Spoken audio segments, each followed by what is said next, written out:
আমাদের ৪৭তম সাক্ষী জনাব নাহিদ ইসলাম এই আদালতে সাক্ষ্য প্রদান করবেন। আজকে জনাব মাহমুদুর রহমানের সাক্ষ্যের মধ্যে অর্থাৎ আসামি শেখ হাসিনা এবং আসাদুজ্জামান খান কামালের আইনজীবীর জেরার জবাবে দুটো উল্লেখযোগ্য বিষয় তিনি অবতারণা করেছেন। একটি হচ্ছে যে বাংলাদেশের রাজনীতিতে ভারতের যে ইনফ্লুয়েন্স, ভারতের যে হস্তক্ষেপ, সেই ব্যাপারে তিনি কথা বলেছেন তার জেরার জবাবে। সেখানে তিনি উল্লেখ করেছেন যে সাবেক পররাষ্ট্রমন্ত্রী আব্দুল মোমেন উল্লেখ করেছিলেন যে বাংলাদেশের সাথে ভারতের সম্পর্কটা স্বামী স্ত্রীর মতো। সেই বিষয়টা তিনি আদালতের কাছে নতুন করে মনে করিয়ে দিয়েছেন। তিনি আরও বলেছেন যে শেখ হাসিনা বলেছিলেন যে ভারতকে তার সরকার যা কিছু দিয়েছে এটা অন্য কেউ দিতে পারবে না এবং এটা ভারত সরকার মনে রাখবে। সেই তথ্যটি তিনি দিয়েছেন আদালতকে এবং এর মাধ্যমে আদালতকে তিনি জানিয়েছেন যে এগুলো প্রমাণিত হয় যে ভারত সরকারের নিয়ন্ত্রণে শেখ হাসিনা বাংলাদেশকে শাসন করতেন। দ্বিতীয় যে বিষয়টির অবতারণা তিনি করেছেন তার জেরার মধ্য দিয়ে, সেটি হচ্ছে যে পূর্বে এই আন্তর্জাতিক অপরাধ ট্রাইব্যুনালে যে বিচার প্রক্রিয়াটা হয়েছে, বিশেষ করে আব্দুল কাদের মোল্লা সাহেবের রায়ের ব্যাপারে তিনি উল্লেখ করেছেন যে সাবেক প্রধান বিচারপতি এস.কে সিনহা তার ব্রোকেন ড্রিম এই বইয়ে উল্লেখ করেছেন যে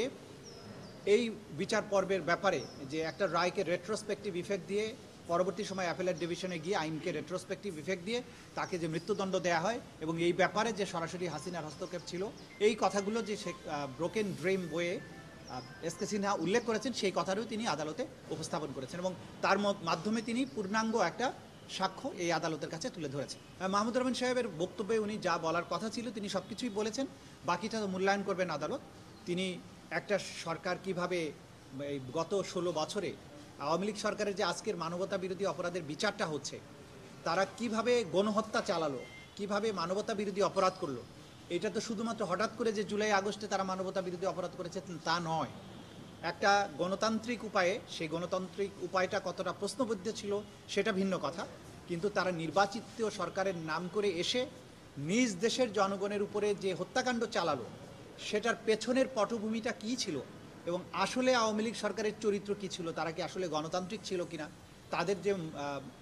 মানবতা বিরোধী হওয়ার যে উপাদানগুলো তাদের চরিত্রের মধ্যে আগে থেকেই ছিল, তাদের শাসন ক্ষমতা ছিল শক্তির জোরে পরিচালিত, তাদের শাসন ক্ষমতায় অন্য রাষ্ট্রের আধিপত্য ছিল, প্রভাব ছিল, নিয়ন্ত্রণ ছিল, এই সব জিনিসগুলো